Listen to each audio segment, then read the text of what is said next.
প্রিয় মৎস্য খামারি ভাই বন্ধুগণ, আসসালামু আলাইকুম। তো আশা করি সকলেই ভালো এবং কি সুস্থ আছেন। তো বরাবরের মতো আপনাদের মাঝে আবারও একটি নতুন ভিডিও নিয়ে হাজির হলাম। তো আপনারা ভিডিওর স্ক্রিনে যে মাছগুলো লক্ষ্য করতে পারছেন, এগুলো হলো গিয়ে অরিজিনাল দেশি ট্যাংরা মাছের পোনা। তো আপনারা যারা এই দেশি ট্যাংরা মাছের পোনাগুলো চাষ করতেছেন এবং ইচ্ছা শক্তি আগ্রহী আছেন, তারা আমাদের ভিডিওর স্ক্রিনে দেওয়া নম্বরে আমাদের সাথে যোগাযোগ করে মাছগুলো অর্ডার করতে পারেন এবং কি সারা বাংলাদেশে হোম ডেলিভারির মাধ্যমে অক্সিজেন প্যাকেট করে আমরা বিক্রি করে থাকি।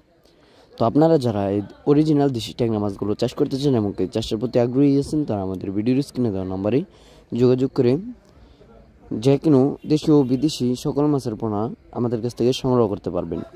তো আপনারা এই মাছগুলোকে কিভাবে পুকুরেতে চাষ করবেন। তো এই মাছগুলোকে পুকুরেতে চাষ করার প্রথম নিয়মটা হলো, আপনারা পুকুরের চারপাশের যত ময়লা আবর্জনা রয়েছে ওইগুলো পরিষ্কার করে নিতে হবে। তারপর পুকুরে যদি কাদামাটি বেশি হয়ে থাকে তাহলে ওর ফলে কিছু কাদামাটি কমিয়ে নিতে হবে। তারপর পুকুরে চুন, সার এবং কেয়ার অন্য অন্য মেডিসিন রয়েছে, যা আমাদের ভিডিওর স্ক্রিনে দেওয়া নম্বরে কল করে জেনে নিতে পারবেন। তো সার, চুন এবং কি সার প্রয়োগ করে আপনারা যে কোনো দেশি ও বিদেশি নানান জাতীয় মাছের পোনা আপনারা পুকুরেতে চাষ করতে পারবেন।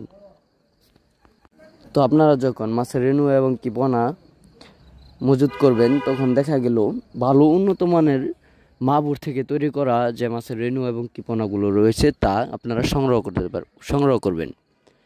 কারণ মাগুরটা যদি বড় থাকে, তাহলে দেখা গেল ওর থেকে যে মাছগুলা সংগ্রহ করা হবে ওই মাছগুলাও